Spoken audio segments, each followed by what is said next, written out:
ദൈവവചനം നന്നായിട്ട് പഠിപ്പിക്കുന്ന ഗ്രഹിക്കുന്ന പ്രിയപ്പെട്ടവരാണ് എനിക്ക് മുൻപിലിരിക്കുന്നതെന്ന് നല്ല ബോധ്യമുണ്ട്.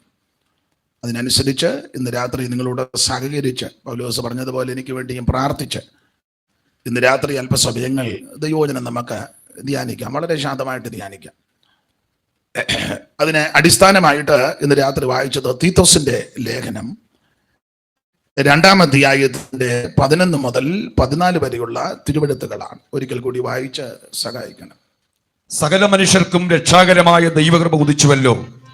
നാം ഭാഗ്യകരമായ പ്രത്യാശയ്ക്കായിട്ടും മഹാദൈവവും നമ്മുടെ രക്ഷിതാവായ യേശുക്രിസ്തുവിന്റെ തേജസ്സിന്റെ പ്രത്യക്ഷതയ്ക്കായിട്ടും കാത്തുകൊണ്ട് ഭക്തികേടും പ്രപഞ്ചമോഹങ്ങളും വർജിച്ചിട്ട് ഈ ലോകത്തിൽ സുബോധത്തോടും നീതിയോടും ദൈവഭക്തിയോടും കൂടെ ജീവിച്ചു പോരേണ്ടതിന് അത് നമ്മെ ശിക്ഷിച്ചു വളർത്തുന്നു. അവൻ നമ്മെ സകല അധർമ്മത്തിൽ നിന്നും വീണ്ടെടുത്ത് സൽപ്രവർത്തകളിൽ ശുഷ്കാന്തിയുള്ള സ്വന്തം ജനമായി തനിക്ക് ശുദ്ധീകരിക്കേണ്ടതിന് തന്നെത്താൻ നമുക്ക് വേണ്ടി കൊടുത്തു. ഒരിക്കൽ കൂടി കരമുയർത്തി ദൈവത്തിന് മഹത്വം കൊടുക്കാം. പൊൻപിള്ളക്കേടുള്ളിൽ പൊൻകച്ചയും പൂണ്ട് വെള്ളത്തല മൂടി വെള്ളയാം പഞ്ഞി പോൽ പൊൻപിള്ളക്കേടുള്ളിൽ പൊൻകച്ചയും പൂണ്ട് വെള്ളത്തല മൂടി വെള്ളയാം പഞ്ഞി പോൽ വെള്ളോട്ടുല തന്നിൽ കാച്ചി പഴുപ്പിച്ച് വെള്ളക്കുതിര ഉത്തമനെ കണ്ടേ.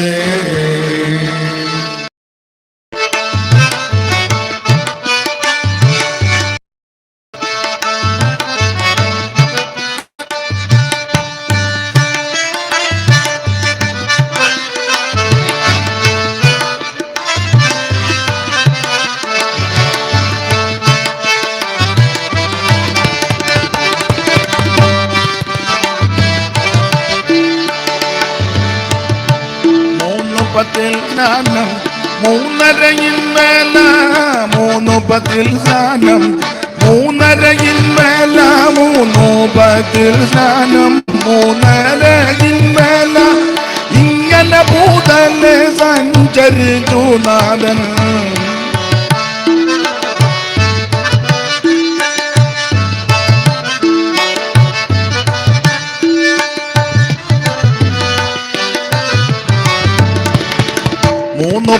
സ്നാനം 3:30 സ്നാനം 3:30 ഇങ്ങനെ ഭൂതലെ സഞ്ചരിച്ചു നാഥൻ.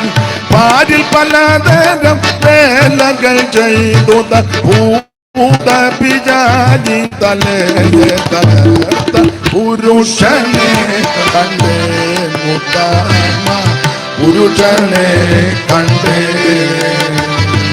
പുരുഷനെ കണ്ടേ ഉത്തമ പുരുഷനെ കണ്ടേ.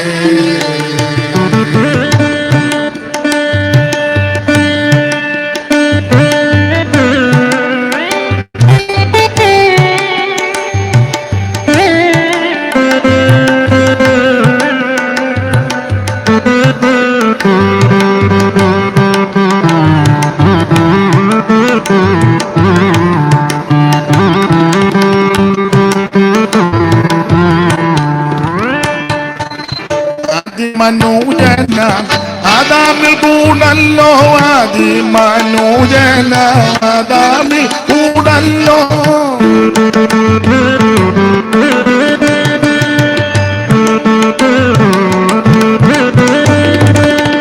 ആദിമനോജന ആദാമിൽ കൂടല്ലോ ആദിമനോജന ആദാമിൽ കൂടല്ലോ ആദിമനോജന ആദാമിൽ കൂടല്ലോ.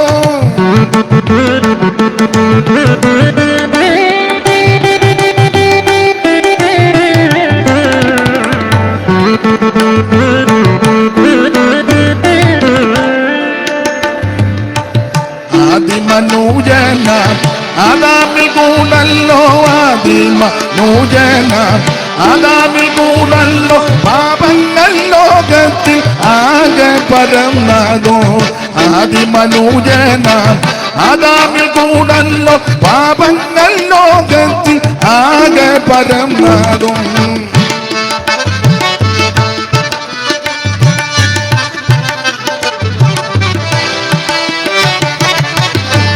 അതിമനൂജന ആദാമിൽ കൂടല്ലോ പാപങ്ങൾ ലോകത്തിൽ ആകെ പരന്നതോ. ഏവർക്കും പാപ പരിഹാരത്തിനായി സ്വർഗമഹിമകൾ വീട്ടികത്തിൽ വന്ന പുരുഷനെ കണ്ടേ, ഉത്തമ പുരുഷനെ കണ്ടേ, പുരുഷനെ കണ്ടേ, ഉത്തമ പുരുഷനെ കണ്ടേ.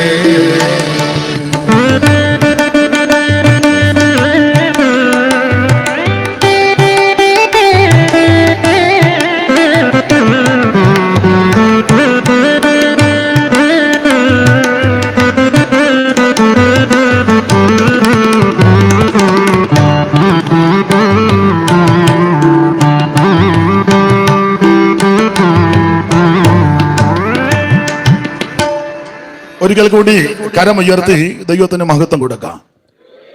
ഹല്ലേലൂയ. എല്ലാ പ്രിയപ്പെട്ടവരെയും ദൈവം അനുഗ്രഹിക്കട്ടെ. രാത്രിയിലെ തിരുവചന ശുശ്രൂഷയ്ക്ക് ആധാരമായിട്ട് വായിച്ച വാക്യങ്ങൾ രണ്ടാവർത്തി വായിച്ചു. സകല മനുഷ്യർക്കും രക്ഷാകരമായ ദൈവകൃപ ഉദിച്ചുവല്ലോ. നാം ഭാഗ്യകരമായ പ്രത്യാശയ്ക്കായിട്ടും മഹാദൈവവും നമ്മുടെ രക്ഷിതാവുമാകുന്ന യേശുക്രിസ്തുവിന്റെ തേജസ്സിന്റെ പ്രത്യക്ഷതയ്ക്കായിട്ട് കാത്തും കൊണ്ട് ഭക്തികേടും പ്രപഞ്ചമോഹങ്ങളും വർജിച്ചിട്ട് ഈ ലോകത്തിൽ സുബോധത്തോടും ദൈവഭക്തിയോടും നീതിയോടും കൂടെ ജീവിച്ചു പോരേണ്ടതിന് അത് നമ്മെ ശിക്ഷിച്ച് വളർത്തുന്നു. 14-ാമത്തെ വാക്യം ഒന്നുകൂടെ വായിക്കണം. 14-ാം വാക്യം. അവൻ നമ്മെ സകല അധർമ്മത്തിൽ നിന്നും വീണ്ടെടുത്ത്, സകല അധർമ്മത്തിൽ നിന്നും അവിടുന്ന് നമ്മളെ വീണ്ടെടുത്ത് സൽപ്രവർത്തികളിൽ ശുഷ്കാന്തിയുള്ള ഒരു സ്വന്ത ജനമായി തനിക്ക് ശുദ്ധീകരിക്കേണ്ടതിന് തന്നെത്താൻ നമുക്ക് വേണ്ടി കൊടുത്തു. തന്നെത്താൻ നമുക്ക് വേണ്ടി കൊടുത്തു. വളരെ പരിചിതമായ വേദഭാഗമാണ്. ഈ വാക്യത്തിന്റെ വെളിച്ചത്തിൽ ഈ 2-ാം അധ്യായത്തിന്റെ തീത്തോസിന്റെ ലേഖനം 2-ാം അധ്യായത്തിന്റെ 11 മുതൽ 14 വരെയുള്ള വാക്യശകലങ്ങളിൽ നിന്ന് ഇന്ന് രാത്രി ശാന്തമായിട്ട് ചിന്തിക്കുക. ആ വാക്യങ്ങൾ വിട്ടുപോകുന്നില്ല. ആ വാക്യത്തിനകത്ത് നിന്ന് ചില കാര്യങ്ങൾ ലളിതമായിട്ട് നമുക്ക് ചിന്തിക്കാം. ഈ പറയുന്ന കാര്യമെല്ലാം പെന്തിക്കോസുകാരായ പ്രിയപ്പെട്ടവർക്കെല്ലാം അറിവുള്ള കാര്യമാണ്. അത് നിങ്ങളുടെ ഇരിപ്പ് കാണുമ്പോഴും അറിയാം. എല്ലാം അറിഞ്ഞ് നമ്മളെല്ലാം തികഞ്ഞിരിക്കുന്നവരാ. അപ്പം അതുകൊണ്ട് നിങ്ങളോടല്ല കൂടുതലും പറയുന്നത്. പുറത്ത് വേറെ അക്രൈസ്തവരോ നിരീശ്വരവാദികളോ മറ്റുള്ളവരാരെങ്കിലും ഉണ്ടെങ്കിൽ അവർ കൂടുന്ന് ഇത് മനസ്സിലാക്കണം. അപ്പം തന്നെ നമുക്കും കൂടെയുള്ള ദൂത ഇന്ന് രാത്രി ഒന്നിച്ച് ചിന്തിക്കണം. ദൈവദാസന്മാരെല്ലാം എനിക്ക് വേണ്ടി പ്രാർത്ഥിക്കുകയും ചെയ്യണം. സ്തോത്രം. നിങ്ങളെ അനങ്ങാതെ മിണ്ടാതെ ഒന്നും ഇരിക്കരുത്. സ്തോത്രം. എനിക്ക് വേണ്ടി പ്രാർത്ഥിക്കുകയും ഇടയ്ക്ക് ഒരു സ്തോത്രം പറയുന്നതുകൊണ്ട് വിലക്ക് ഒന്നും വീഴുകയില്ല, ഗുണം വരിക. അപ്പം നമുക്ക് ഒന്നിച്ച് ദൈവത്തെ, എൻ്റെ ഒരു പ്രകൃതി ആര് പ്രസംഗിച്ചാലും ഞാൻ സ്തോത്രം പറയുക, വാക്യം വായിച്ചു കൊടുക്കുകയൊക്കെ ചെയ്യും. ഞാനങ്ങനെ ചെയ്യും. ഒരു വചനം കയറ്റി നിർത്തിയാലും ഞാൻ അവനെ ഉത്സാഹിപ്പിക്കും. സ്തോത്രം. അപ്പം ഈ ഒന്നേ പഴുക്കാവൂ എനിക്ക് കിട്ടാവൂ എന്നുള്ള ചിന്ത ഉണ്ടാകരുത്. എല്ലാം പഴുക്കണം, എല്ലാവർക്കും കിട്ടണം. അപ്പം നിങ്ങളും എല്ലാം എനിക്ക് വേണ്ടി പ്രാർത്ഥിക്കണം. ദൂരത്തിരിക്കുന്ന പ്രിയപ്പെട്ടവരും എനിക്ക് വേണ്ടി പ്രാർത്ഥിക്കണം. ദൈവത്തിൻ്റെ വലിയ കൃപയും അനേക ദൈവമക്കളുടെ പ്രാർത്ഥന കൊണ്ട് ഈ സമയം വരെ നിൽക്കുന്നത്. ഇനി എൻ്റെ ഭാഷ പറഞ്ഞ ഒരു ചുവടുകൂടെ വെക്കണമെങ്കിൽ നിങ്ങളുടെ പ്രാർത്ഥന അത്യാവശ്യമാണ്.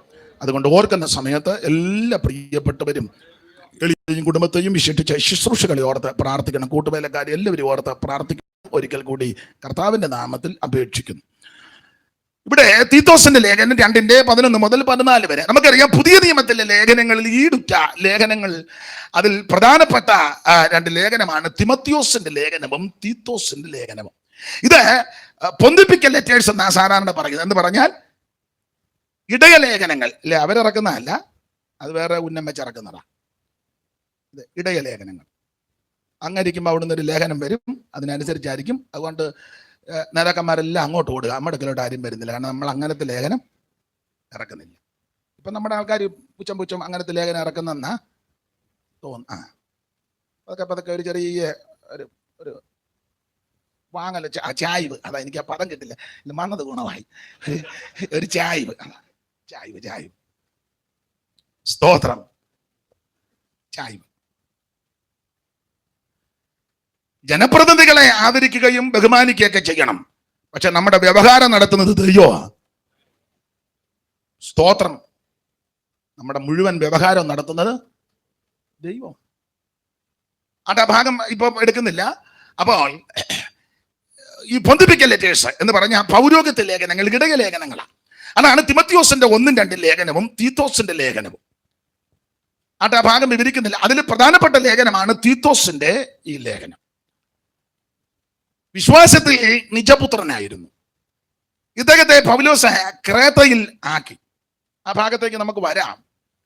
മക്കളെ, നിങ്ങൾ ഇടയ്ക്കിടെ ഓടിപ്പോരുത്, അവിടെ ഇരിക്കണം.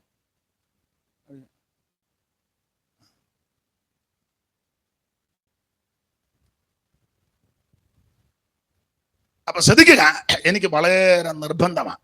യോഗം തുടങ്ങിക്കഴിഞ്ഞാൽ അല്ലെ അധ്യക്ഷനോട് നേരത്തെ പറയണം, ഞാൻ ഇടയ്ക്കൊന്ന് പോകും. അത് കുഞ്ഞുങ്ങളല്ലേ, ആരാന്നില്ല. ഇത് നമ്മുടെയൊക്കെ സഭകളിൽ മിക്കത്ത് അങ്ങ് കാളകളിയാ. തോന്നുമ്പം വരിക, തോന്നുമ്പോൾ പോവുക. അത് ശരിയല്ല. അത് ഇവിടെ നിന്നല്ല, മൊത്തത്തിലാണ് ഞാൻ പറയുന്നത്. അത് ശുശ്രൂഷകന്മാർ കർക്കശമായിട്ട് അത് കാര്യം. ഇപ്പം അവർക്കും പറയാൻ മേല ഉടനെ ട്രാൻസ്ഫർ ആക്കി കളയും. അതുങ്ങളും പേടിച്ച് വല്ല ജാതി 3 കൊല്ലം എങ്ങനെയാലും തയ്ക്കണം ഓർത്ത് അതുങ്ങൾ പിന്നെ നിങ്ങൾക്ക് പറയാൻ മേലാത്തൊക്കെ എന്നെ ഏൽപ്പിച്ചാൽ മതി. ഞാൻ അതിൻ്റെ പരുവത്തിന് പറഞ്ഞോളാം. നിങ്ങൾ പറഞ്ഞൊരു വിഷയം ഉണ്ടാക്കണ്ട. നമ്മൾ അതിനൊക്കെ ദൈവം എന്നെ ഈ പരുവത്ത് വിട്ടേക്കുന്നത്. ഇനിയിപ്പം ഞാൻ പറഞ്ഞാലേ ഇത് ഏക്കുള്ളൂ. നിങ്ങൾ പറഞ്ഞ പ്രശ്നം ഉണ്ടാക്കും. നിങ്ങൾ അതിൻ്റെ പരുവത്ത് എനിക്ക് വേണ്ടി പ്രാർത്ഥിച്ചാൽ മതി. അപ്പൊ ശ്രദ്ധിക്കുക, ഈ തീത്തോസിന്റെ ലേഖനം ഇത് ഇടയലേഖനങ്ങളിൽ പെട്ടതാ. ആ ഭാഗത്തേക്ക് അധികം പോകുന്നില്ല. ഓരോ അധ്യായത്തിൽ പെട്ടെന്ന് മനസ്സിലാക്കാൻ ഓരോ കാര്യങ്ങൾ പൗലോസ് രേഖപ്പെടുത്തിയിട്ടുണ്ട്. നമ്മൾ എടുക്കാൻ പോകുന്ന വിഷയം യേശുക്രിസ്തുവിന്റെ പ്രത്യക്ഷത. യേശുക്രിസ്തുവിന്റെ, അതാണ് 11-ാം വാക്യം. ഒന്നുകൂടെ വായിച്ചേ ശിവ പാസ്റ്ററെ. സകല മനുഷ്യർക്കും രക്ഷാകരമായ ദൈവകൃപ ഉദിച്ചുവല്ലോ. നാം ഭാഗ്യകരമായ പ്രത്യാശ. അതാണ് നമ്മുടെ പ്രധാനപ്പെട്ട വിഷയം. ഭാഗ്യകരമായ പ്രത്യാശ. അത് യേശുക്രിസ്തുവിന്റെ പ്രത്യക്ഷത. യേശുക്രിസ്തു ഒരു വിഭാഗത്തിന്റെ ദൈവമല്ല, അവിടുന്ന് മുഴു ലോകത്തിന്റെയും ദൈവമാണ്. ക്രിസ്ത്യാനികളുടെ മാത്രം ദൈവമാണെന്ന് തെറ്റിദ്ധരിക്കരുത്. ക്രിസ്ത്യാനികളുടെ ദൈവമല്ല യേശു. ഹൈന്ദവരുടെ മാത്രമല്ല, മുസ്ലിം സഹോദരന്മാരുടെ അല്ല. അങ്ങനെ ധരിക്കരുത്. ലോകത്തിലുള്ള സകല മനുഷ്യരുടെയും ആമൻ ദൈവമാണ് യേശുക്രിസ്തു. യേശുക്രിസ്തു ഈ ഭൂമിയിലേക്ക് അവതരിച്ചത് ഒരു വിഭാഗത്തെ മാത്രം ഉദ്ധരിക്കാനല്ല, മുഴു ലോകത്തെയും രക്ഷിക്കാനാണ്. ഈ ലോകത്തിലുള്ള സകല മനുഷ്യരും ഒരാളിൽ നിന്ന് ഉത്ഭവിച്ചെന്ന പുസ്തകം നമ്മളെ പഠിപ്പിക്കുന്നത്. അങ്ങനെയല്ലോ സണിച്ച? അതെ. ഭൂതലത്തിലെങ്ങും കുടിയിരിക്കുവാൻ അവൻ ഒരുത്തനിൽ നിന്ന് മനുഷ്യജാതിയെ മുഴുവനുള്ള വാക്ക്. നമ്മളെല്ലാവരും അപ്പൻ്റെ മക്കളാ. അംഗീകരിക്കുകയല്ലെന്ന് എനിക്കറിയാം. നോട്ടോ ഇരുമ്പം കാണുമ്പോൾ പറയാം, അയ്യോ ഞങ്ങൾ അങ്ങനൊന്നും അല്ല, ഞങ്ങൾ ഏത് കുടുംബമാണെന്ന്. കുടുംബത്തിന്റെ വിജയമായിട്ട് ഒന്നും പറയാതിരിക്കുന്നതാ നല്ലത്. വല്ലതും പറയാനുണ്ട്, കാൽവരി ക്രൂശിൽ പ്രശംസിച്ചോണം. സ്തോത്രം. യേശുവിന്റെ ക്രൂശിൽ പ്രശംസിച്ചോണം ഒരു ദൈവ പൈതൽ. ഭൂതലത്തിലെങ്ങും കുടിയിരിക്കുവാൻ അവൻ ഒരുത്തനിൽ നിന്ന് മനുഷ്യവർഗത്തെ, മനുഷ്യജാതിയെ ഉളവാക്കി. പിന്നെ മനുഷ്യന്റെ പാപവും ഈ ക്രമക്കേടും വഴിവിട്ടുള്ള ജീവിതവും ഭക്ഷണക്രമവും ഭൂപ്രകൃതിയുടെ ഈ രീതികളും പിന്നെ എന്ന് പറഞ്ഞ കാലാവസ്ഥയുടെ വ്യതിയാനവും ഭക്ഷണക്രമവും തൊഴിലും സംസാര രീതിയും 11 നമുക്കറിയാം. ഭാഷ കലങ്ങി ഈ കലക്കോ ഒക്കെ വെച്ച പല ജാതികളായിട്ടത് ഇതെല്ലാം നമ്മൾ ഒപ്പിച്ചതാ. ദൈവം അറിഞ്ഞ കേസേ അല്ല. ദൈവം ഒറ്റ ഒരുത്തനെ ആദ്യം സൃഷ്ടിച്ചത്. അത് മണ്ണുകൊണ്ട് കുരങ്ങൻ കുഞ്ഞായി വന്നതും അല്ല, മണ്ണുകൊണ്ട് ദൈവം സൃഷ്ടിച്ചതാണ്. അപ്പോൾ ആ ഒരുത്തനിൽ നിന്നാണ് സകല മനുഷ്യജാതിയും ഇന്ന് ഭൂമിയിൽ പാർക്കുന്നത്. പിന്നെ ഏറ്റക്കുറച്ചിലൊക്കെ മനുഷ്യർക്കുണ്ടാകും. അതുകൊണ്ട് പൗലോസിന്റെ ഭാഷ പദം ഞാൻ കടമെടുക്കുക, ഞെളിയാതെ ദൈവത്തെ ഭയപ്പെട്ടോണം. ഒറ്റ ഒരുത്തനിന്ന മുഴുവനെണ്ണോ ദൈവത്തിന് മഹത്വം. അതുകൊണ്ട് യേശുക്രിസ്തു ഒരു വിഭാഗത്തിന്റെ ദൈവമല്ല, അവിടുന്ന് മുഴു ലോകത്തിന്റെയും ദൈവമാണ്. ഏത് ജാതിയിലും കുലത്തിലും കുടുംബത്തിലും നിറത്തിലും നിലവാരത്തിൽപ്പെട്ടവർക്കും യേശുക്രിസ്തുവിനെ രക്ഷകനായി സ്വീകരിക്കാം, യേശുക്രിസ്തുവിനെ ആരാധിക്കാം, യേശുക്രിസ്തുവിന്റെ അടുക്കൽ വരാം. ആരും കർത്താവ് തള്ളിക്കളയല്ല. കുഞ്ഞുങ്ങൾക്ക് യേശുവിൻ്റെ അടുക്ക വരാം. യേശു പറഞ്ഞില്ല അവരെ തടയരുതവരെ. പിള്ളേർക്ക് വരാം, പെൺപിള്ളേർക്ക് യേശുവിൻ്റെ അടുക്ക വരാം, 18 കഴിഞ്ഞവർക്കും വരാം. ജോഡി ഒറ്റയ്ക്ക് യേശുവിൻ്റെ അടുക്ക വരാം. ചിലർ 5-6 പേരുമായിട്ടാണ് നിൽക്കുന്നത്. കാരണം ഒറ്റയ്ക്ക് നിർത്താനും കൊള്ളുകയല്ല ചിലരെ. യേശു ഒറ്റയ്ക്കല്ലേ, ആ ശമരിയാക്കാരിയുമായിട്ട്. ശിഷ്യന്മാരെല്ലാം ഭക്ഷണം കൊള്ളാൻ കടന്നു. മണിക്കൂറുകൾ സംസാരിച്ചല്ലോ. സംസാരിക്കും തോറും അവക്ക് ആവേശം വർദ്ധിച്ച് അവിടുത്തെ ഒന്നുകൂടെ രുചിച്ചറിയുക. ആദ്യം മനസ്സിലാക്കിയത് ഒരു യഹൂദൻ. അല്പം കഴിഞ്ഞപ്പോൾ മനസ്സിലായി യഹൂദൻ മാത്രമല്ല ഇദ്ദേഹം അയ്യോ പ്രവാചകനാ, സ്തോത്രം. അങ്ങനെ സംസാരത്തിന്റെ മൂർധന്യാവസ്ഥ വന്നപ്പോൾ ഓടി അവർക്ക് മനസ്സിലായി മിശിഹായാണെന്ന്. അന്നേരം കൂടെ വെച്ച് ചോടി പട്ടണത്തിൽ ചെന്ന് കണ്ടവരോടെല്ലാം പറഞ്ഞു, ഞാൻ മിശിഹായെ കണ്ടെത്തി. അതാ യേശുവിന്റെ വിശേഷത. സ്തോത്രം. കൊച്ചുങ്ങൾക്ക് വരാം, കുഞ്ഞു പെൺപിള്ളേർക്ക് വരാം, 18 സഹോദരിക്ക് വരാം, 18 കഴിഞ്ഞ അമ്മമാർക്കും സഹോദരിമാർക്കും ഒക്കെ യൗവനക്കാർക്കും എല്ലാം യേശുവിൻ്റെ ഇടയ്ക്ക് വരാം. ഇങ്ങോട്ട് എടുക്കരുത്, അതിലെ പൊക്കണമെന്നൊന്നും യേശു പറയുകയില്ല. യേശു ക്രിസ്തുവിന്റെ ഐഹിക ശുശ്രൂഷ കാലത്തും എത്രയോ സഹോദരിമാർ കർത്താവിൻ്റെ കൂടെ കർത്താവിനെ ശുശ്രൂഷിച്ചു. മറിയ, മറ്റെല്ലാ കാര്യത്തിൽ മറിയ, സൂസന്ന, യോഹന്ന, ശലോമി എന്ന് വേണ്ട സഹോദരിമാരെല്ലാം മാന്യമായിട്ട് ശുശ്രൂഷിച്ചു. കർത്താവ് അവരോടെല്ലാം മാന്യമായിട്ട് ഇടപെടുകയും ചെയ്തു. സഹോദരന്മാർക്ക് യേശുവിൻ്റെ ഇടയ്ക്ക് വരാം. യേശു ക്രിസ്തു ഇരിക്കുന്നിടത്തോട്ട് തന്നെ ചെല്ലണമെന്നില്ല. നമ്മുടെ വീട്ടിൽ വരുന്നവനായ യേശു. അവൻ ശിമോന്റെ വീട്ടിൽ വന്നപ്പോൾ അങ്ങനെ വീട്ടിൽ യേശു, നീ ഇരിക്കുന്ന ഇടത്ത് യേശു വരും. യേശുവിനെ എടുത്തോണ്ടാരും പോകണ്ട, യേശു നടന്നു വന്നോളൂ. അവിടുന്ന് ജീവനുള്ള ദൈവമാണ്. ഇന്ന് രാത്രിയിലും അവിടുന്ന് നമ്മുടെ നടുവിൽ വന്നിട്ടുണ്ട്. മാറത്ത് പൊൻകച്ച് കെട്ടവനായി, ചുട്ടുപടിപ്പച്ച വെള്ളോട്ടിന് സദൃശമുള്ള പാദമുള്ളവനായി, 7 നക്ഷത്രം വലങ്കി പിടിച്ച് നിലവിളക്കയുടെ നടുവിൽ നിലയങ്കി ധരിച്ച് നടകൊള്ളുന്ന നസ്രായൻ ഇന്ന് രാത്രിയിലും നമ്മുടെ നടുവിൽ വന്നിട്ടുണ്ട്. അനുഭവിക്കുന്നവരെയും അത് വിശ്വസിക്കുന്നവരെയും ഓർത്ത് ദൈവത്തിന് മഹത്വം കരയേറ്റുക. Price the Lord. അപ്പൊ യേശുക്രിസ്തു ഒരു വിഭാഗത്തിന്റെ ദൈവമല്ല, മുഴു ലോകത്തിന്റെ ദൈവമാണ്. പിന്നെ ആൾക്കാർ ഇങ്ങനെ പകുത്തൊക്കെ വെച്ചിരിക്കുന്നത്, ഞങ്ങളുടെ യേശു, ഇത് കത്തോലിക്കരുടെ യേശു, അത് യാക്കോബക്കാരുടെ യേശു, ഇത് മാർത്തോമക്കാരുടെ യേശു, ഇത് പെന്തിക്കോസുകാരുടെ യേശു, ഇത് ബ്രദറുകാരുടെ സെപ്പറേറ്റ് യേശു, ഇത് TPM-കാരുടെ സ്പെഷ്യൽ യേശു. അങ്ങനൊന്നുമില്ല.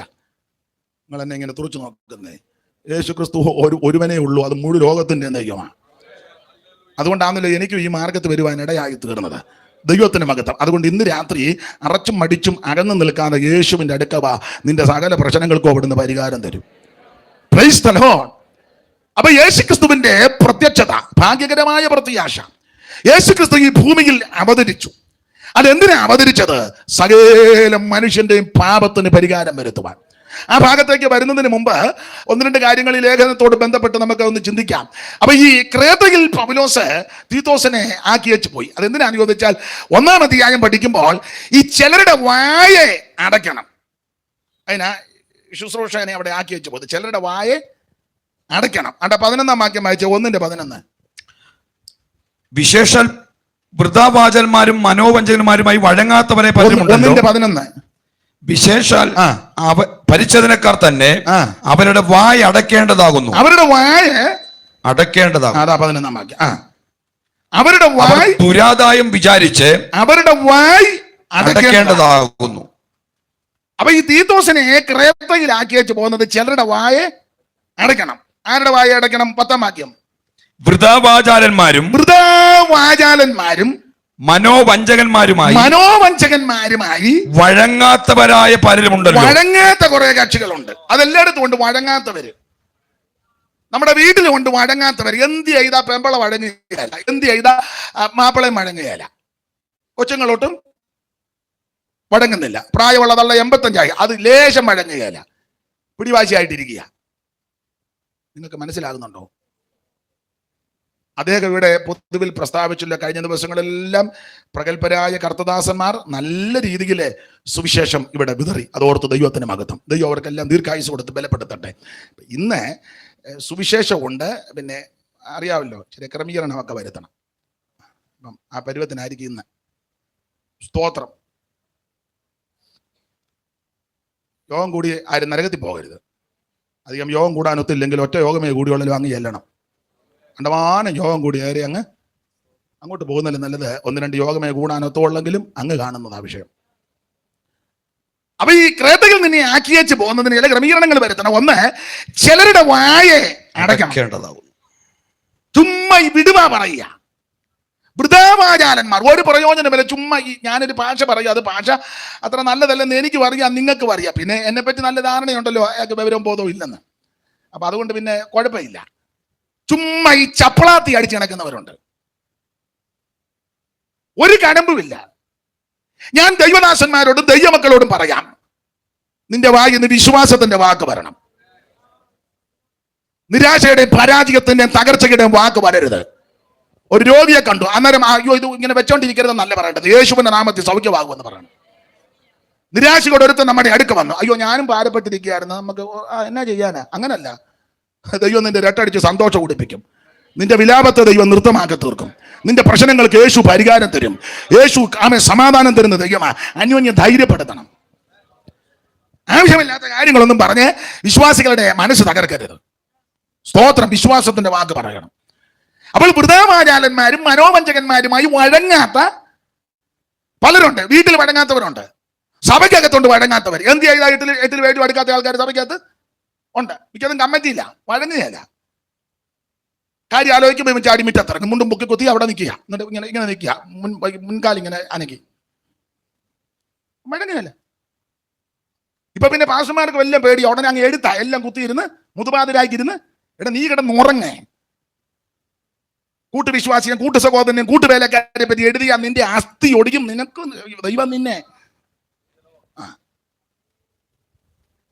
പാടില്ല. സ്തോത്രം. പാടില്ല. വഴങ്ങാത്ത ഒത്തിരി എണ്ണമുണ്ട്. അത് വീട്ടിലുണ്ട്, സഭയ്ക്കകത്തുണ്ട്, നാട്ടിലുമുണ്ട്.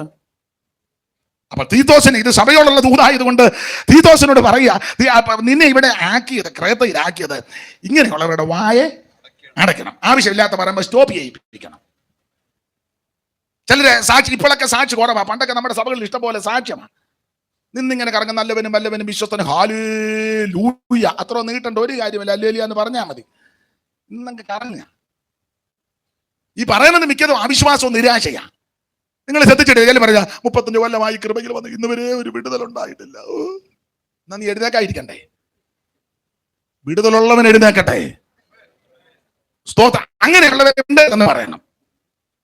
വൃഥാവാചാലന്മാരും മനോവഞ്ചകന്മാരും വഴങ്ങാത്തവരുമായ പലരുണ്ട്. അവരുടെ വായെ അടയ്ക്കണം.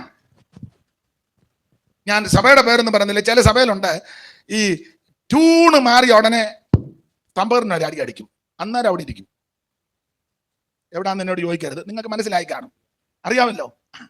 അവിടെ അങ്ങനെ തന്നെയല്ല. തമ്പേറും അവരുടെ ചുമതലപ്പെട്ടയില്ല. അല്ല, ചുമ്മാ വരുന്നവനെല്ലാം തമ്പേറെടുത്ത് അടിക്കുകയല്ല. അവിടെ പോയി പുറകെ ഇരുന്നെങ്ങാനും കൈയടിച്ച് ബലപ്പെട്ടുണ്ട്. തമ്പേറൊക്കെ അടിക്കാൻ ഇവിടെ ആളുണ്ട്. മനസ്സിലായോ? ഇത് നമ്മുടെ ചില, ഞാൻ ഇന്ന് പകലും പ്രസംഗിച്ച്, നമ്മുടെ ചില സഭയെ തമ്പേറടിക്കാൻ, അത് സഭ തുടങ്ങിയ കാലം മുതലേ അച്ചാൻ. ഇയാൾക്ക് താളവും ഇല്ല, ബോധമില്ല, ടുണ്ടുണ്ടുണ്ടുണ്ടും. ഈ തമ്പേറയുടെ കൊടുക്കത്തുമില്ല. ഇയാൾ അടിച്ചാൽ ശരിയാകുകയും ഇല്ല. തമ്പേറങ്ങാനും വിട്ട് അയാൾ സഭ വിട്ടു പോവുകയും ചെയ്യും. അത് പേടിച്ച് പേടിയാ. അപ്പോ ശ്രദ്ധിക്കേണ്ട കാര്യം എന്തോ അമ്മയെ പറഞ്ഞേ, അമ്മയുടെ ആണ്ട് പറഞ്ഞല്ലേ സഹോദരി പുറകിരുന്ന് നമ്മുടെ ഇവിടെ തമ്പേറടിക്കുന്ന അച്ഛൻ്റെ കാര്യമാണോ? അതൊന്നുമല്ല ഞാൻ പറഞ്ഞത്. ഞാൻ പൊതുവിൽ അങ്ങ് പറയുക. നിങ്ങളത് ഏറ്റെടുക്കണ്ട. അതൊക്കെ ആവശ്യമുള്ളവർ ഇവിടെ കാണാം, അവരെ ഏറ്റെടുത്തോളും. അപ്പോൾ വൃഥാവാചാലന്മാരും മനോവഞ്ചകന്മാരും വഴങ്ങാത്തവരുമായി ചിലരുണ്ട്. അവരുടെ വായെ അടയ്ക്കണം. അതാണ് 1-ാം അധ്യായത്തിൽ. ഞാൻ വിസ്തരിക്കുന്നില്ല. 2-ാം അധ്യായത്തിൽ പൗലോസ് കൊടുത്തിരിക്കുന്ന ഒരു പ്രയോഗം, സകലത്തിലും നമ്മെ തന്നെ മാതൃകയാക്കണം. 2-ാം അധ്യായത്തിന്റെ 7-8 വായിച്ചേ. വിരോധി നമ്മെ കൊണ്ട് ഒരു തിന്മയും പറവാൻ വകയില്ല.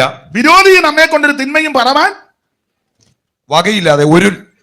വകയില്ലാതെ ലജ്ജിക്കേണ്ടതിന് സകലത്തിലും നിന്നെ തന്നെ സൽപ്രവർത്തിക്ക് മാതൃകയാക്കി കാണിക്കുക. സകലത്തിലും നിന്നെ തന്നെ സൽപ്രവർത്തിക്ക് മാതൃകയാക്കണം. അപ്പൊ 2-ാം അധ്യായത്തിലെ പ്രധാനപ്പെട്ട വിഷയത്തിൽ ഒന്ന്, സകല വിഷയത്തിലും നിന്നെ തന്നെ മാതൃകയാക്കണം. അത് ഈ ആരാധന മാത്രമല്ല, എല്ലാ മേഖലയിലും മാതൃക ഉണ്ടായിരിക്കണം. ചർച്ചിൽ വരുന്ന 2-3 മണിക്കൂർ മാത്രമല്ല പെന്തിക്കോസ് മാതൃക, 24 മണിക്കൂർ മാതൃകയായിരിക്കണം. സംസാരത്തിലും ഇടപാടിലും കൊടുക്കവാകലിലും സഹകരണത്തിലും ചെയ്തികളിലും ജൈവനകളിലും എല്ലാം സകല വിഷയത്തിലും മാതൃകയായിരിക്കണം. ഞാൻ ആ ഭാഗത്തേക്ക് പിന്നെ വരുന്നത് കൊണ്ട് ഇപ്പൊ അവിടെ തൊടുന്നില്ല. സ്തോത്രം. അപ്പൊ 1-ാം അധ്യായത്തിൽ ചിലരെ വായ അടയ്ക്കണം. 2-ാം അധ്യായത്തിൽ സകലത്തിലും മാതൃകയോടെ ജീവിക്കണം. 3-ാം അധ്യായത്തിലെ പൗലോസ് പറയുക, തർക്കവും വാദവും എല്ലാം ഒഴിഞ്ഞു നിന്നേക്കണം. ആവശ്യമില്ലാത്ത തർക്കത്തിന് 3-ാം അധ്യായത്തിന്റെ 9-ാം വാക്യം വായിച്ചേ. മൗഢ്യതർക്കവും വംശാവലികളും കലഹവും ന്യായപ്രമാണത്തെ കുറിച്ചുള്ള വാദവും ഒഴിഞ്ഞു നിൽക്കാം. അതങ്ങ് ഒഴിഞ്ഞു നിൽക്കണം. ഇങ്ങനെയുള്ള ആ വിഷയങ്ങളിൽ ചെന്ന് ചാടരുത്. മൗഢ്യതർക്കവും ചുമ്മാ ഈ ആവശ്യമില്ലാത്ത വംശാവലി. ചിലരെല്ലാം ഈ വലിയ ഇഷ്ടമായി ഈ വംശാവലി പറഞ്ഞുകൊണ്ടിരിക്കുന്നത്. ഞങ്ങളുടെ അപ്പച്ചന്റെ അപ്പച്ചന്റെ അപ്പച്ചന്റെ അപ്പച്ചൻ. എന്തിനാ? നമുക്കെല്ലാവർക്കും കൂടി ഒരു പിതാവല്ലേ ഉള്ളൂ, സ്വർഗസ്ഥൻ. ഒരേ ഒരു രക്ഷകനല്ലേ ഉള്ളൂ, യേശുക്രിസ്തു. ഒരേ ഒരു നായകനല്ലേ ഉള്ളൂ, യേശുക്രിസ്തു. ഒരേ ഒരു രക്ഷിതാവല്ലേ ഉള്ളൂ, യേശുക്രിസ്തു. അതല്ലേ ഏറ്റവും ശ്രേഷ്ഠം. അപ്പൊ ആവശ്യമില്ലാത്ത മൗഢ്യതർക്കവും വംശാവലികളും ഈ കെട്ടുകഥ ഇതെല്ലാം അങ്ങ് ഒഴിഞ്ഞു നിൽക്കണം. തർക്കം പാടില്ല. തർക്കം ദൈവസഭയ്ക്കില്ലെന്നാ പൗലോസ് എഴുതിയേക്കുന്നത്. തർക്കിക്കാൻ ഭാവിച്ചാൽ അങ്ങനെയുള്ള മര്യാദ നമുക്കില്ല. ഒഴിഞ്ഞങ്ങ് മാറിയ ഇത് അങ്ങോട്ടും ഇങ്ങോട്ടും ഈ തർക്കമെന്നല്ല, ഇപ്പൊ അതിന് ഖണ്ഡനമെന്നൊക്കെ, അത് ചുമ്മാ ഈ വിഷയം ഒരു സബ്ജക്റ്റ് എടുത്ത് അത് പറയുകയല്ല. ജയിക്കാതെ വരുമ്പോ പിന്നെ റൂട്ട് മാറ്റുക. നിന്റെ ചരിത്രം എനിക്കറിയാം ഉണ്ടോ, ഉടനെ നേരെ ആ ചരിത്രം പറയാനാണോ തുടങ്ങിയത്? ആണോ? മഹോദരവത്തിന് മുമ്പ് യേശു വരുമോ, അത് കഴിഞ്ഞ് വരുമോ, അതിനിടയ്ക്ക് വരുമോ? ഇതായിരുന്നു വിഷയം. അവസാനം വന്നു നിന്നത് നിന്റെ ചരിത്രം എനിക്കറിയാമെന്ന്. അപാകത കണ്ടോ? ഉടനെ അവൻ ഇങ്ങോട്ട് നിന്റെ ചരിത്രം എന്നെ കൊണ്ട് അധികം കുഴഞ്ഞു. നിങ്ങൾക്ക് മനസ്സിലാകുന്നുണ്ടോ? ഒഴിഞ്ഞു നിന്നേക്കണം. പണ്ടൊക്കെ ഖണ്ഡനം നടത്തും, അത് പ്രതിപക്ഷ ബഹുമാനത്തോടാ ഖണ്ഡനം. മറ്റു കാര്യം ഒന്നും പറയത്തില്ല, ആ സബ്ജക്റ്റാ. ഇന്ന് ഞാൻ ചിലത് ശ്രദ്ധിക്കാറുണ്ട്, സബ്ജക്റ്റ് വിട്ടാ ഉപദേശത്തിൽ കയറി അവസാനം പിന്നെ ഉപദേശമല്ല പറഞ്ഞേ, വേറെ വിഷയമാണ് പറയാന്. പിന്നെ വ്യക്തിഹത്യ നടത്തും. പാടില്ല. ഞാൻ ആ ഭാഗം അങ്ങ് വിടുക. നിങ്ങളുടെ നോട്ടോ ഇരിപ്പം കണ്ടിട്ട് ഇതൊന്നും ഇവിടെ പറഞ്ഞ എറിക്കുകയല്ലെന്നാ, എറിക്കുന്നിടത്തോട്ട് പോകാം. അപ്പൊ ശ്രദ്ധിക്കുക, ഇതെല്ലാം അങ്ങ് ഒഴിഞ്ഞിരിക്കണം. അപ്പൊ ഈ കാരണങ്ങൾക്ക് പൗലോസ് അവിടെ തീത്തോസിനെ ആക്കിയത്. ആട്ടെ, ഞാൻ ആ ഭാഗം വിവരിക്കുന്നില്ല. എടുത്ത വിഷയം 2-ാം അധ്യായത്തിന്റെ 11 മുതൽ 14 വരെ. ആ ഭാഗത്ത് വായിക്കുന്നത്, സകല മനുഷ്യർക്കും രക്ഷാകരമായ ദൈവകൃപ ഉദിച്ചുവല്ലോ. നാം ഭാഗ്യകരമായ പ്രത്യാശയ്ക്കായിട്ടും മഹാദൈവവും നമ്മുടെ രക്ഷിതാവുമായ യേശുക്രിസ്തുവിന്റെ തേജസ്സിന്റെ പ്രത്യക്ഷതയ്ക്കായിട്ടും കാത്തുകൊണ്ട് ഭക്തികേടും പ്രപഞ്ചമോഹങ്ങളും വർജിച്ചിട്ട്. ശ്രദ്ധിക്കുക, ഭാഗ്യകരമായ പ്രത്യാശ, നമ്മുടെ പ്രത്യാശ. ഈ നമ്മുടെ പ്രത്യാശ പോലെ പ്രത്യാശയുള്ള ഒരു ഇനം ഈ ലോകത്തിലില്ല. ആരോട് പറയാൻ? നമ്മുടെ പ്രത്യാശയെന്ന് ഞാൻ ഉദ്ദേശിച്ചത്, നമ്മളെന്ന് ഞാൻ ഉദ്ദേശിച്ചത് രക്ഷിക്കപ്പെട്ടു എന്ന് പറഞ്ഞാൽ യേശു ക്രിസ്തുവിനെ രക്ഷിതാവായി സ്വീകരിച്ചു, സ്നാനപ്പെട്ടു. എങ്ങനെ? വെള്ളത്തിൽ മുങ്ങി പിതാവിന്റെയും പുത്രന്റെയും പരിശുദ്ധാത്മാവിന്റെ നാമത്തിൽ സ്നാനപ്പെട്ടവർ. നമ്മുടെ ഞാൻ ഉദ്ദേശിച്ചത് ആത്മസ്നാനം പ്രാപിച്ചവർ. ആ പദം പറയുന്നത് വിവാദമായെന്നാലും മനസ്സിലാകാൻ അഭിഷേകം പ്രാപിച്ചവർ. അഭിഷേകം എന്നുള്ള പദം പറഞ്ഞാൽ കയറി കൊത്തും, അതെനിക്കറിയാം. എന്നാലും മനസ്സിലാകാനാ അഭിഷേകം പ്രാപിച്ചവർ. തിരുമേശ എടുക്കുന്നവർ, വേർപാട് പാലിച്ച ദൈവമക്കൾ പാലിക്കുന്നവർ, അങ്ങനെയുള്ളവരുടെ കാര്യമായി നാം എന്ന് ഞാൻ ഉദ്ദേശിച്ചത്. നമ്മെ പോലെ പ്രത്യാശ വേറെ ആർക്കുമില്ല. സ്തോത്രം. നമ്മുടെ പ്രത്യാശയ്ക്ക് തീത്തോസ് കൊടുത്തിരിക്കുന്ന ഒരു പ്രത്യേക പദമാണ് ഭാഗ്യകരമായ പ്രത്യാശ. 1-ാം അധ്യായത്തിൽ കൊടുത്തിരിക്കുന്നത് നിത്യജീവന്റെ പ്രത്യാശ എന്നാ. അങ്ങനല്ലയോ 1-ന്റെ 2-ാം വാക്യം വായിച്ചേ. നമ്മുടെ രക്ഷിതാവായ ദൈവത്തിന്റെ സകല കൽപ്പന പ്രകാരം തന്നെ ഫലമേൽപ്പിച്ച പ്രസംഗത്താൽ തക്ക സമയത്ത് തന്റെ വചനം വെളിപ്പെടുത്തിയ ഭോഷ്കില്ലാത്ത ദൈവം സകല കാലത്തിന് മുമ്പേ വാഗ്ദത്തം നിത്യജീവന്റെ പ്രത്യാശ ഹേതുവായി. അപ്പൊ നിത്യജീവന്റെ പ്രത്യാശ. അപ്പോൾ ഇവിടെ ഭാഗ്യകരമായ പ്രത്യാശ അല്ലെങ്കിൽ നിത്യജീവന്റെ പ്രത്യാശ. എന്തുവാ ഈ ഭാഗ്യകരമായ പ്രത്യാശ? ഞാൻ പ്രാരംഭത്തിൽ സൂചിപ്പിച്ചല്ലോ, ആ ഭാഗ്യകരമായ പ്രത്യാശ മറ്റൊന്നുമല്ല, യേശു ക്രിസ്തുവിന്റെ പ്രത്യക്ഷതയാണ്. ആ 12-ാമത്തെ വാക്യത്തിന്റെ ലാസ്റ്റ് ഭാഗത്തിൽ എഴുതിയിട്ടുണ്ട്. വായിച്ചേ 12-ാം വാക്യത്തിന്റെ ഒടുവിലത്തെ ഭാഗം.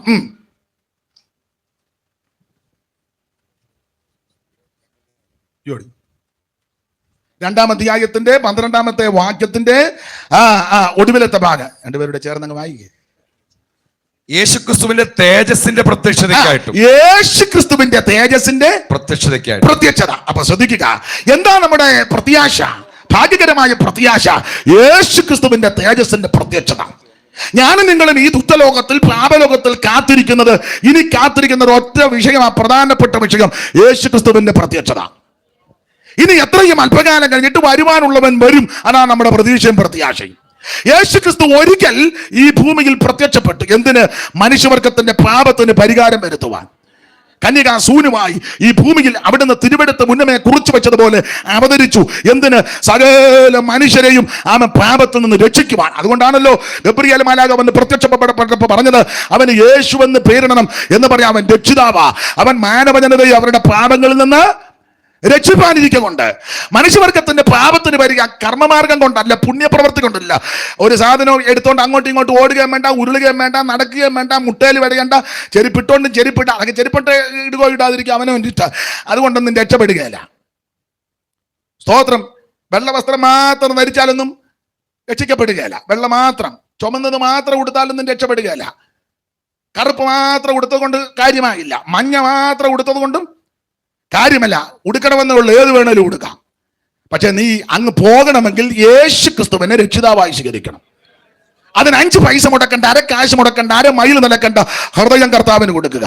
അത് അവൻ എഴുന്നേറ്റ് ബഹളവും വെപ്രാളവും ഉണ്ടാക്കണ്ട. ഇരിക്കുന്ന ഇടത്ത് കേൾക്കുന്ന ഇടത്തിരുന്ന് പറഞ്ഞാൽ മതി, യേശുവേ ഞാനൊരു പാപിയാ, എന്റെ പാപത്തിന്റെ പരിഹാരത്തിന് അങ്ങ് മരിച്ചുവെന്ന് ഞാൻ വിശ്വസിക്കുന്നു. ഇന്ന് രാത്രി എന്നെ രക്ഷിക്കണമെന്ന് ആര് ആത്മാർത്ഥമായി ദൈവത്തോട് പ്രാർത്ഥിക്കും, അവരെ ഇന്ന് രാത്രി യേശു രക്ഷിക്കും. ഈ രാത്രി ചില ജീവിതങ്ങളുടെ രക്ഷയുടെ രാത്രിയാകട്ടെ. അര കാശ് മുടക്കണ്ട, അര മൈൽ നടക്കണ്ട. ഹൃദയം കർത്താവിന് കൊടുക്ക്. ഇന്ന് രാത്രി യേശു ക്രിസ്തു നിന്നെ രക്ഷിക്കും. രക്ഷിപ്പാൻ കഴിവുള്ള ഒരുവനെയുള്ളൂ, നസറയനാകുന്ന യേശു ക്രിസ്തു. Price the Lord. അവിടുന്ന് മാത്രമാണ് രക്ഷിപ്പാൻ കഴിവുള്ളവൻ. അവിടുന്ന് മാത്രമാണ് ആരാധനയ്ക്ക് യോഗ്യൻ. സ്തോത്രം. ആരെ ആരാധിക്കണമെന്ന് ചോദിച്ചാൽ ഒറ്റവാക്കി പറയാം, അവന് ദൈവത്തെ ആരാധിക്കണം. മനുഷ്യനെ ആരാധിക്കരുത്, മൃഗങ്ങളെ ആരാധിക്കരുത്, ഇഴജാതി, പറവജാതി, പക്ഷി, മൃഗാദികളെ ഒന്നും ആരാധിക്കരുത്, സൂര്യനെ ചന്ദ്രനെ ഒന്നും ആരാധിക്കരുത്, ഭൂചരകേജ വസ്തുക്കളെ ആരാധിക്കരുത്. ആരാധനയ്ക്ക് യോഗ്യൻ യേശു ക്രിസ്തുവാണ്. അതെന്താ യേശു ക്രിസ്തു ആരാധനയ്ക്ക് യോഗ്യ ആകാൻ കാരണം? ഒന്ന്, അവിടുന്ന് മാത്രമാണ് വീണ്ടെടുപ്പാൻ കഴിവുള്ളവൻ. വീണ്ടെടുക്കാൻ കഴിവുള്ളവനെ വേണം പ്രിയപ്പെട്ടവർ ആരാധിക്കുവാൻ. മാത്രമല്ല അവിടുന്ന് മരിച്ച് ഉയർത്ത ദൈവമാണ്. അതുകൊണ്ട് അവിടുത്തെ ആരാധിക്കണം. മാത്രമല്ല വെളിപ്പാട് പുസ്തകം പഠിക്കുമ്പോൾ അവിടുന്ന് അവൻ ജയം പ്രാപിച്ചവനാ. ഇന്ന് രാത്രി ആരാധിക്കാൻ യോഗ്യനായ ഒരുവനേ ഉള്ളൂ, നസറയനാകുന്ന യേശു ക്രിസ്തു. Price the Lord. അതുകൊണ്ടല്ലയോ ആ പൊന്നും മൂരും കുന്തിരിക്കും കൊണ്ടുവന്ന് അവിടുത്തെ തൃപ്പാദത്തിൽ കാഴ്ചവെച്ച് അമ്മയും മോനും കിടക്കുന്നെങ്കിൽ വണങ്ങി അവനെ നമസ്കരിച്ചു ആരാധിച്ചതാണല്ലോ നമ്മൾ തിരുവചനത്തിൽ വായിക്കുന്നത്. അവൻ ആരാധനയ്ക്ക് യോഗ്യൻ യേശു ക്രിസ്തു. ഒന്ന് പകർന്നിന്നടുക്കൽ പറ്റിയോടെ പൊന്നമൂര കുന്തിരിക്കം കാഴ്ചവെച്ചു. ഒന്ന് പകർന്നിന്നടുക്കൽ പറ്റിയോടെ പൊന്നമൂര കുന്തിരിക്കം കാഴ്ചവെച്ചു. ഉന്നതാധികാരമുള്ള മന്നവൻ നീയെന്നു തങ്ങൾ സന്നമിച്ചു ഘോഷിക്കും നീതാ. നിശങ്കമായി സിയോൻ മണവാളനെ, ശ്രീനരപതിയെ സിയോൻ മണവാളനെ. നാശപാത്രമായ ലോകം ആകെയുദ്ധരിപ്പതിന് കന്യകയിൽ ജാതനായി വന്ന ശ്രീനരപതിയെ സിയോൻ മണവാളനെ. ശ്രീനരപതി അടിടയർ കൂട്ടമായി വന്ന നേരം ശീലയിൽ കിടന്ന യേശുദേവാ. അതിടയർ കൂട്ടമായി വന്ന നേരം തീറ്റുശീലയിൽ കിടന്ന യേശുദേവാ. പട്ടിനുള്ള മൂലവസ്തു സൃഷ്ടി ചെയ്ത ദൈവമേ, ക്ലിഷ്ടമാക്കിടപ്പ് കണ്ടു ഞാൻ നമിക്കുന്നേ സിയോൻ മണവാളനെ. ശ്രീനരപതിയെ സിയോൻ മണവാളനെ. നാശപാത്രമായ ലോകം ആകെയുദ്ധരിപ്പതിനായി കന്യകയിൽ ജാതനായി വന്ന ശ്രീനരപതിയെ സിയോൻ മണവാളനെ. ശ്രീനരപതിയെ സിയോൻ മണവാളനെ. അപ്പൊ യേശു ക്രിസ്തു ഒരിക്കൽ പ്രത്യക്ഷപ്പെട്ടു. ആ പ്രത്യക്ഷത അവൻ കന്യാസൂനുമായി ഈ ഭൂമിയിൽ അവതരിച്ചു. എന്തിന്? മനുഷ്യവർഗത്തിന്റെ പാപത്തിന് പരിഹാരം വരുത്തുവാൻ. എബ്രായ ലേഖനം 10-ാം അധ്യായത്തിന്റെ 26-ാമത്തെ വാക്യത്തിൽ ചെറിയ സൂചന പൗലോസ് അവിടെ തരുന്നുണ്ട്. എബ്രായ ലേഖനം അറിവുള്ള വാക്യമെങ്കിലും വായിച്ചോ. 10:26. സത്യത്തിന്റെ പരിജ്ഞാനം ലഭിച്ച ശേഷം നാം മനഃപൂർവ്വം പാപം ചെയ്താൽ പാപങ്ങൾക്ക് വേണ്ടി ഇനി ഒരു യാഗവും ശേഷിക്കാതെ ന്യായവിധിക്കായി ഭയങ്കരമായ ഒരു പ്രതീക്ഷയും എതിരാളികളെ ദഹിപ്പാനുള്ള ക്രോധാഗ്നിയുമേ ഉള്ളൂ. മോശയുടെ ന്യായപ്രമാണം അനുസരിക്കാതെ വന്ന 9-ാം അധ്യായത്തിന്റെ 26 വായിച്ചേ. അങ്ങനെ ആയാൽ അങ്ങനെയായാൽ ലോകസ്ഥാപനം മുതൽക്ക് അവൻ പലപ്പോഴും കഷ്ടം അനുഭവിക്കേണ്ടിയിരുന്നു. എന്നാൽ അവൻ ലോകാവസാനത്തിൽ സ്വന്തം യാഗം കൊണ്ട് പാപപരിഹാരം വരുത്തുവാൻ ഒരിക്കൽ പ്രത്യക്ഷനായി. അപ്പോൾ ആദ്യത്തെ പ്രത്യക്ഷത അവൻ മുഴു ലോകത്തിന്റെയും പാപത്തിന് പരിഹാരം വരുത്തുവാൻ അത് വരുത്തി അവിടുന്ന് തിരുവെടുത്ത് കൊരിന്ത്യലേഖനം 1-ാം ലേഖനം 15-ാം അധ്യായത്തിന്റെ 2, 3, 4 വാക്യത്തിന്റെ വെളിച്ചത്തിൽ അവൻ ഇങ്ങനെ വ്യാഖ്യാനിക്കുന്നതാണ് കുറച്ചുകൂടെ നല്ലത്. നമ്മുടെ കർത്താവാകുന്ന യേശു ക്രിസ്തു തിരുവെടുത്ത് പറഞ്ഞതുപോലെ ജനിച്ച്, തിരുവെടുത്ത് പറഞ്ഞതുപോലെ ജീവിച്ച്, തിരുവെടുത്ത് പറഞ്ഞതുപോലെ അവൻ മരിച്ച്, തിരുവെടുത്ത് പറഞ്ഞതുപോലെ അടക്കി, തിരുവെടുത്ത് പറഞ്ഞതുപോലെ ഉയർത്തു. ഇത് അമ്മമ്മ കഥയും കെട്ടുകഥയും ഊകാപോകതോ ഉമ്മാക്കി കഥയൊന്നുമല്ല, ഇത് നടന്ന കാര്യമാണ്. Price the Lord. തിരുവെടുത്ത് പറഞ്ഞതുപോലെ അവിടെ നീ ഭൂമിയിൽ ജനിച്ചത്. ജനിക്കുന്നതിന് എത്രയോ കൊല്ലം മുമ്പ് പറഞ്ഞു എനിക്കുമെന്ന്. കൃത്യം സ്ഥലം പറഞ്ഞ് കൃത്യം സ്ഥലത്താ നമ്മൾ എനിക്കുമെന്ന് പറഞ്ഞെടുത്തൊന്നും സ്തോത്രം. ആശുപത്രി എനിക്ക് വന്ന ഓർത്തത്, പക്ഷെ വേറെ ആശുപത്രിയിലാ പോയി ജനിച്ചത്. അത് ജനിക്കേണ്ട സമയത്തുമല്ല. ചെല്ലു പറയത്തില്ലേ കുഞ്ഞ് പിന്നെ 7-ാം മാസം. ഞാൻ നിങ്ങളെല്ലാം കണക്ക് തെറ്റിയായി ജനിച്ചത്. കൃത്യത്തിന് ഒരുവനേ ഉള്ളൂ, യേശു ക്രിസ്തു മാത്രം. നമ്മളെല്ലാം കണക്ക് തെറ്റി ജനിച്ചത് കൊണ്ടാണ് നമ്മുടെ ഇരിപ്പും നോട്ടം കാണും പറയും അതെല്ലാം പിശകി ജനിച്ചതാണ്. പിന്നെ ആ മുഖവും ഇരിപ്പും പരുവക്കേടും കാണും. നിങ്ങൾ അങ്ങോട്ടും ഇങ്ങോട്ടും നോക്കി എല്ലാം കണക്ക് തെറ്റി ജനിച്ചതാണ്. ആദ്യം എന്നെ നോക്കേ. കൃത്യത്തിന് വല്ലതും ജനിക്കായിരുന്നു ഇങ്ങനെ നിൽക്കുവോ? സ്തോത്രം. ഞാൻ നിങ്ങളെല്ലാം കണക്ക് തെറ്റി പറന്നവരാ. എന്നാൽ കൃത്യത്തിന് പറന്ന ഒരുവനേ ഉള്ളൂ, ക്രിസ്തു. സ്തോത്രം. കന്യകാസുതനായി തരയിൽ വന്നുദിച്ച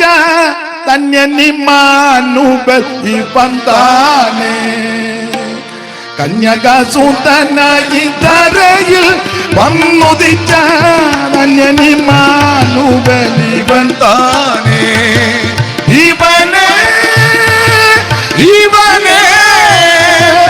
ഇവനെ ക്രിസ്തേശുരേ രക്ഷകൻ ഇവൻ താനേ. ഇവനെ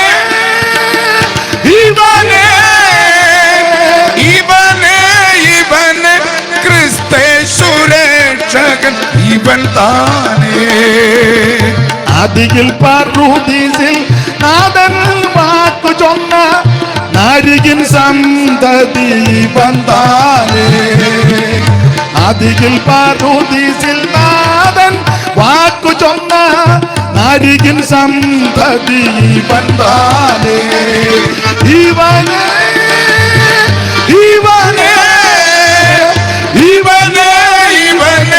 ക്രിസ്തേശുരക്ഷകൻ ഇവൻ താനേ. ഇവനെ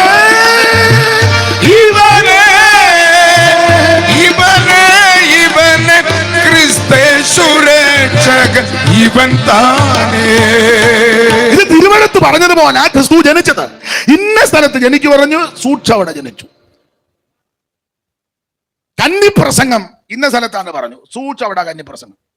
ഇരുട്ടിൽ നിന്ന് ജനം വലിയൊരു വെളിച്ചം കണ്ടു. യെശയ്യാ 9 സൂക്ഷം കന്നിപ്രസംഗം അവിടെ. അല്ല ഏറ്റേച്ച് വേറെ സ്ഥലത്ത് പോയി പ്രസംഗിക്കല്ലായിരുന്നു. സൂക്ഷം അങ്ങനെ സംഭവിക്കാനായിരുന്നു. സ്തോത്രം. എന്ന കർത്താവ് അങ്ങനല്ല. അവിടുത്തെ ആദ്യത്തെ കന്നിപ്രസംഗം ഇന്ന സ്ഥലത്താണ്, സൂക്ഷം അവിടെ നിന്ന് പ്രസംഗിച്ചു. ആദ്യത്തെ അത്ഭുതം ഇന്നടത്ത് നടത്തുമെന്ന് മുന്നേ അറിയിച്ചതാ, സൂക്ഷം കാനാവിൽ. അത് ഉൽപ്പത്തി 49:20 പ്രവചനം നിറവേറിയത് ആശേറിനോടുള്ള ബന്ധത്തിൽ. സൂക്ഷം അവിടെ തന്നെ. ആ ഭാഗത്തേക്കൊന്നും പോകുന്നില്ല. എല്ലാം തിരുവെടുത്ത് പറഞ്ഞതുപോലെ. ദൂതൻ വന്ന് പറഞ്ഞു ഒരു കാര്യം, ഓസപ്പെ കൊച്ചിനെ എടുത്തോണ്ട് ഓടിക്കോളാൻ പറഞ്ഞു. എങ്ങോട്ട്? സ്തോത്രം. ഓടിക്കോ, ഇവിടെ നിൽക്കരുതെന്ന് പറഞ്ഞു. ഹരോദാവ് കൊച്ചുങ്ങളെ കൊല്ലാൻ. സ്തോത്രം. മിസ്രയീമിൽ ഞാൻ എൻ്റെ മകനെ വിളിച്ചു വരുത്തി. അത് കൃത്യം അതുപോലെ നിറവേറി. അത് കഴിഞ്ഞപ്പോൾ പിന്നെയും പ്രശ്നം. അന്നേരം നസറേത്തിൽ പോയി താമസിച്ചു. അവൻ നസറായനെന്ന് അറിയപ്പെടാൻ. എല്ലാം തിരുവെടുത്ത് പറഞ്ഞതുപോലെ. അറിയാവില്ല, നിങ്ങളോട് ആ ഭാഗമൊന്നും പറയണ്ട. എല്ലാം തിരുവെടുത്ത്. ഊഹാഭോഗം കെട്ടുകഥയൊന്നുമല്ല. അവിടുന്ന് തിരുവെടുത്ത് പറഞ്ഞതുപോലെ തിരുപ്പറവി, തിരുവെടുത്ത് പറഞ്ഞതുപോലെ യാത്ര, തിരുവെടുത്ത് പറഞ്ഞതുപോലെ ജീവിതം, തിരുവെടുത്ത് പറഞ്ഞതുപോലെ ശുശ്രൂഷ, തിരുവെടുത്ത് പറഞ്ഞതുപോലെ കഷ്ടാനുഭവങ്ങൾ, തിരുവെടുത്ത് പറഞ്ഞതുപോലെ അടക്കം, തിരുവെടുത്ത് പറഞ്ഞതുപോലെ ഉയർപ്പ്. ഇന്നും തിരുവെടുത്ത് പറഞ്ഞതുപോലെ നമുക്ക് വേണ്ടി മധ്യസ്ഥത അണയ്ക്കുന്നു. അങ്ങനെയെങ്കിൽ തിരുവെടുത്ത് പറയുന്നത് പോലെ അവിടുന്ന് തിരിച്ചു വരും. Price the Lord. അതാണ് നമ്മുടെ പ്രത്യാശ. ആ പ്രത്യാശയ്ക്ക് പൗലോസ് ഇവിടെ കൊടുത്തിരിക്കുന്നത് ഭാഗ്യകരമായ പ്രത്യാശ. ഈ പ്രത്യാശ ഇതര വ്യക്തികൾക്കില്ല, ഇത് വേർപെട്ട ദൈവമക്കൾക്കാ. Praise the lord. യേശു ക്രിസ്തുവിന്റെ പ്രത്യക്ഷത, ആ പ്രത്യക്ഷത രണ്ടാം വരവിന്റെ ഒന്നാം ഭാഗമാണ് നമ്മുടെ പ്രതീക്ഷ. രണ്ടാമത്തെ വരവിന്റെ അതിന് മേഘപ്രത്യക്ഷത എന്നുള്ള പ്രയോഗമൊക്കെ സാധാരണ കൊടുക്കുന്നത്, നിങ്ങൾക്ക് ആ ഭാഗം അറിയാം. അതാണ് നമ്മുടെ പ്രതീക്ഷ. യേശു ക്രിസ്തു വീണ്ടും പ്രത്യക്ഷപ്പെടാൻ പോവുക. അതെന്തിന്? തിരുസഭയെ ചേർക്കാൻ, ദൈവത്തിന് മക്കൾ. അതാണ് നമ്മുടെ പ്രത്യാശ. അത് മുമ്പോട്ട് ഓടിച്ചു പോകാം. ദൈവത്തിന് സ്തോത്രം. എപ്പോഴാണ് അവിടുന്ന് പ്രത്യക്ഷപ്പെടുന്നത്? എപ്പോൾ പ്രത്യക്ഷപ്പെടും? കൃത്യമായ സമയമൊന്നും പറഞ്ഞിട്ടില്ല. മഹത്വ ബന്ധത്തിലാണെങ്കിലും മത്തായി 24 മർക്കോസും ഒക്കെ ചേർത്ത് പഠിക്കുമ്പോൾ അതിന് ടൈം ഒന്നും വരുന്നത്. പക്ഷെ കർത്താവ് തന്നെ ഒലിവുമലയിൽ ശിഷ്യന്മാരുമൊക്കെ ആയിട്ടിരിക്കുമ്പോൾ ശിഷ്യവൃന്ദങ്ങൾ കർത്താവിനോട്, കർത്താവ് നിന്റെ വരവിൽ ലോകാവസാനത്തിനും അടയാളം. അപ്പൊ കർത്താവ് മഹത്വ പ്രത്യക്ഷതയോടെ ബന്ധത്തിലാണെങ്കിലും പറഞ്ഞ ഒരു കാര്യം ഞാൻ മിക്കപ്പോഴും പറയാറുണ്ട്, നോഹയുടെ കാലം പോലാണ്. ആ നോഹയുടെ കാലത്തെ ഒരു പ്രത്യേകത എല്ലാവരും ബോധിച്ച പോലെ നടക്കുക. 36 അധ്യായത്തിൽ അങ്ങനെയല്ലയോ? ഒന്ന് വായിച്ച ഉൽപ്പത്തി പുസ്തകം, നമുക്ക് അറിവുള്ള വാക്യമാണെങ്കിലും ഒന്നുകൂടെ ഒന്ന് ഓർപ്പിക്കാം. ഉൽപ്പത്തി പുസ്തകം 6 അധ്യായത്തിന്റെ 1 വാക്യം. മനുഷ്യൻ ഭൂമിയിൽ പെരുകി തുടങ്ങി, അവർക്ക് പുത്രിമാർ. ദൈവത്തിന്റെ പുത്രന്മാർ മനുഷ്യരുടെ പുത്രിമാരെ സൗന്ദര്യമുള്ളവരെന്ന് കണ്ടിട്ട് തങ്ങൾക്ക് ബോധിച്ച ഏവരെയും ഭാര്യമാരെ എടുത്തു. അപ്പൊ ഈ ഭാര്യമാരായിട്ട് തെരഞ്ഞെടുക്കുക, കുടുംബജീവിതം നയിക്കുക, അത് ദൈവകൃപ കണ്ട് തെരഞ്ഞെടുത്തെന്നല്ല, പിന്നെയോ ബോധിച്ച പോലെ സൗന്ദര്യം കണ്ട് തെരഞ്ഞെടുത്തുന്ന. ഇപ്പോഴത്തെ തെരഞ്ഞെടുപ്പെല്ലാം അങ്ങനെ കാശും സൗന്ദര്യവും ഒക്കെ കണ്ട വിദ്യാഭ്യാസം, അത് തെറ്റാന്നല്ല, സൗന്ദര്യം നല്ലതാ, വിദ്യാഭ്യാസം നല്ലതാ, പൈസയൊക്കെ അത്യാവശ്യം. പക്ഷേ എല്ലാറ്റിലും ഉപരി ദൈവകൃപയാ വിഷയം. ദൈവകൃപയാ വിഷയം. നിങ്ങൾ വചനത്തിലൊക്കെ തിട്ടമുള്ളവർ, അതുകൊണ്ട് നിങ്ങളെ പഠിപ്പിക്കണ്ടെങ്കിലും ആ ഭാഗം നിങ്ങൾക്കറിയാം. യഹോശാബാത്ത് ആഗാവുമായിട്ട് സംബന്ധം ഉണ്ടായിരുന്ന എന്ന് പറഞ്ഞ് യഹോശാബാത്തിന്റെ മോൻ യഹോരാമിനെ കൊണ്ട് ആഗാവിന്റെ മോൾ അദല്യായെ കെട്ടിച്ചു. ഇത് ദൈവകൃപ നോക്കി കെട്ടിച്ചതല്ല, കാശ് നോക്കി കെട്ടിച്ചതാ. ആ 18 അധ്യായത്തിന്റെ 1-2 വായിച്ച്. ദിനവൃത്താന്തങ്ങളുടെ 2-ാം പുസ്തകം 18 അധ്യായത്തിന്റെ 1-2. യഹോശാബാത്തിന് ധനവും മാനവും വളരെ ഉണ്ടായിരുന്നു. അവൻ ആഹാബിനോട് സംബന്ധം കൂടിയെന്ന എന്ന് പറഞ്ഞാൽ, ഇത് വചനം ധ്യാനിക്കുന്നവർക്ക് ഈ ഭാഗം കുറച്ചുകൂടെ പുതുതായിട്ട് ചിലപ്പോൾ മനസ്സിലായില്ലെന്ന് വരും. യഹോശാബാത്തിന് ധനവും മാനവും വളരെ ഉണ്ടായിരുന്നു. അവൻ ആഗാവുമായിട്ട് സംബന്ധം കൂടി എന്ന് പറഞ്ഞ യഹോശാബാത്തിന്റെ മോൻ യഹോരാമിനെ കൊണ്ട് ആഗാബിന്റെ മോൾ അദല്യായെ കെട്ടിച്ചു. ഇത് ദൈവകൃപ നോക്കി വിവാഹം ബന്ധത്തിൽ ഏർപ്പെട്ടതല്ല, കാശാ വിഷയം. കാശും പൊസിഷനും. കാരണം രണ്ടും റോയൽ ഫാമിലി. ഒന്ന് ആഹാബിന്റെ കുടുംബം, ഇപ്പൊ യഹോശാബാത്തിന്റെ കുടുംബം. ഫാമിലി നല്ലതാ. നമ്മൾ പറയുന്നത് നല്ല സെറ്റപ്പാണ്, നല്ല സെറ്റപ്പാണ് ഫാമിലി സെറ്റപ്പ്. പിന്നെ രണ്ടും അറിയാമല്ലോ, രണ്ട് പ്രഗത്ഭരായ 2 പേരുടെ മക്കള്. ഈ കല്യാണം ദൈവഹിതമല്ല, ഇത് കാശും പുത്തനെ നോക്കി കെട്ടിച്ചതാ. ഞാൻ കഴിഞ്ഞ ദിവസവും പ്രസംഗിച്ച് പറഞ്ഞ, പണ്ടൊക്കെ പെന്തിക്കോസുകാരാന്നല്ല നമ്മള്, പെന്തിക്കോസുകാർ കല്യാണം ആലോചിക്കുമ്പോൾ ഒത്തിരി കാര്യം ചോദിക്കും. രക്ഷിക്കപ്പെട്ടതാണോ? അയ്യോ പിന്നെ. ഉറപ്പിക്കത്തില്ല. സ്നാനപ്പെട്ടതാണോ? അയ്യോ പിന്നെ. കല്ലടയാറ്റില്ല അവനെ മുക്കിയത്. അപ്പൊ അതിനകത്ത് പാലത്തെ വരെ ആൾക്കാർ ഞാൻ കിടക്കുകയായിരുന്നു അവന്റെ. എന്നാലും ഉറപ്പിക്കത്തില്ല. അവൻ അഭിഷേകം പ്രാപിച്ചാണോ? അതോ എല്ലാവരും ആത്മാവിലാകുമ്പോൾ വേണ്ടാന്ന് പറഞ്ഞിരിക്കുകയാണോ? അവൻ അഭിഷേകം പ്രാപിച്ചാണോ? അയ്യോ അവന്റെ അടുത്ത് പോലും ഇരിക്കാൻ മേല അത്രയ്ക്ക്. പിന്നെ പണ്ടൊക്കെ അങ്ങനെ. അടുത്ത ചോദ്യം, അവൻ സഭായത്തിന് വരുമോ? കാരണം പ്രാപിച്ചാലും ഇങ്ങോട്ട് വരികയല്ല, എല്ലാവരും അവിടെ തന്നെ ഇരിക്കുക, പ്രാപിച്ച് അവിടെ തന്നെ ഇരുന്ന് കുലുങ്ങുക. ഇപ്പൊ ഈ കോവിഡ് വന്നതിന്റെ ചില നിയമങ്ങൾ ഗവൺമെന്റ് ചെയ്തു, അത് നല്ലത്. പക്ഷെ ഇപ്പൊ അതിന് നല്ല താരിപ്പാക്കി പലരും കണ്ടിരിക്കുക. ഹോളിലോട്ട് വരാൻ മേല, ഒറ്റ കല്യാണം വിടുകയല്ല, പക്ഷെ സഭാഹോളിൽ കയറുകയല്ല. ഞാൻ പലരെ ശ്രദ്ധിക്കും, സഭായത്തിന് വരത്ത തള്ള എവിടെ നിന്ന് ഐസ്ക്രീം തിന്നുന്നു. അവർക്ക് വയ്യ, ഡെസ്കെ പിടിച്ചോണ്ട അവരെണ്ണം. ഞാൻ തമാശ പറഞ്ഞാൽ എൻ്റെ കണ്ണിന് കണ്ടതാ. അപ്പൊ ഞാൻ അവരോട് ചോദിച്ചു, സഭായത്തിനൊന്നും ഇപ്പൊ വയ്യ, കോവിഡ് അല്ലയോ? തമാശയായിട്ട് ചിരിക്കാൻ പറഞ്ഞതല്ല, കണ്ണിന് കണ്ട കാര്യമാണ്. പള്ളി മാത്രം വരാൻ, അതിന് പള്ളി കോവിഡ്, കല്യാണത്തിനോ ഒരു കോവിഡും. നിന്നെ ദൈവം കീറും, ഇനി എന്നാ കീറാനാ? സ്തോത്ര. പിന്നെ വേറെ മറുവശമുണ്ട്. ഈ മിക്ക പള്ളിയിൽ ഇപ്പൊ ചെല്ലുന്നതും അസ്വസ്ഥത, അതിനകത്ത് മുഴുവൻ ബഹളവും വഴക്കും പിടുത്തവാ. പിന്നെ ആൾക്കാരൊക്കെ വെറുതെ അവിടെ പോയി തല്ലുകൊള്ളുന്നതല്ലേ നല്ലത്? കുടുംബത്തിരുന്നാൽ തല്ലുകൊള്ളുകയല്ലോ. അല്ല, മറുവശവും. എന്നാൽ ഒരു കാര്യം, ആരാധനയും പ്രാർത്ഥനയും വചന ശുശ്രൂഷയും കൂട്ടായ്മകളിലെടുത്ത് മുടക്കരുത്, ചെന്ന് സംബന്ധിച്ചോണം. Price the Lord. അത് മുടക്കരുത്. അപ്പൊ ഇവിടെ ആ ഭാഗം ഈ യഹോശാഫാത്തുമായിട്ട് സംബന്ധം. അപ്പൊ ഈ കല്യാണം ആലോചിക്കുമ്പോൾ അങ്ങനെ അവൻ അഭിഷേകം പ്രാപിച്ചായിരുന്നു. പിന്നെ സഭായത്തിന് വരുമോ? അയ്യോ, അവനാ സഭാകൾ തുറക്കുകയും പൂട്ടുകയും ചെയ്തു. രണ്ടാമത് പറഞ്ഞവർ മിക്കടത്തും ഉണ്ടേതാ, അവർ പൂട്ടി വെച്ച് പോയി. മറ്റേ ഗ്രൂപ്പുകാർ പുതിയതാഴ് അത് തല്ലി പറിച്ചേച്ച് പുതിയതായിട്ട് അവന് സംഭവം പിന്നെ വന്ന പെടാതെ പുതിയതാണ്. ഇവൻ ഇത് അടിച്ചു പറിച്ച്